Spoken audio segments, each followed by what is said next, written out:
But we have journalists throughout Southwest Florida back in the communities where we were right after Ian went through Southwest Florida. And one of those areas is Iona McGregor. That's where our Chris Shaw spent a lot of time right after the storm. And he's there again this morning, sharing people's stories and checking in with them a year later. Good morning, Chris.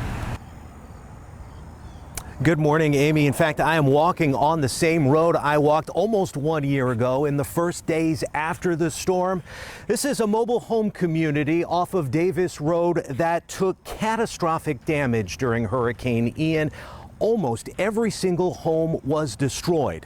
Today, things look much different. This is the most common sight, empty lots. So the homes, all of the debris have been cleared away and there is just nothing left.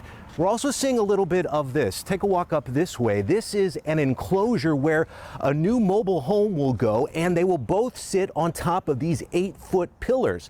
So there is some rebuilding, but unfortunately, we are also seeing some of this. Homes that took a lot of damage but are still standing, but they're too badly damaged for anybody to live in right now. And what we see here in Iona in this part is pretty much what we're seeing all over this area. There are different recovery stories everywhere you turn.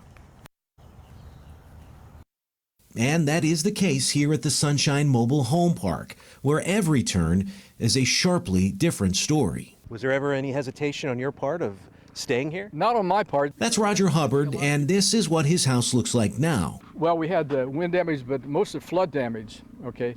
Had water into the bottom of my windowsills right here. He got it fixed and he moved back in within weeks of the storm, which made Hubbard one of the few people who lived here for most of the year. Turn this way, though. What happened to you during the storm?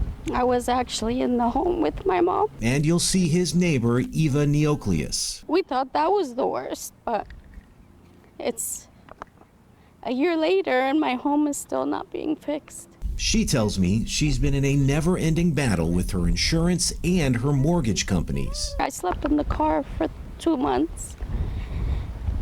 I slept in my lanai for about 2 weeks. She's in FEMA housing now, but has no idea when she'll be able to come back home here.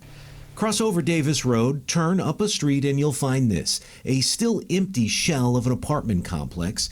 This is where a woman told me she climbed out of a window and in the storm surge during Ian, swam up to a second-floor balcony to get to safety.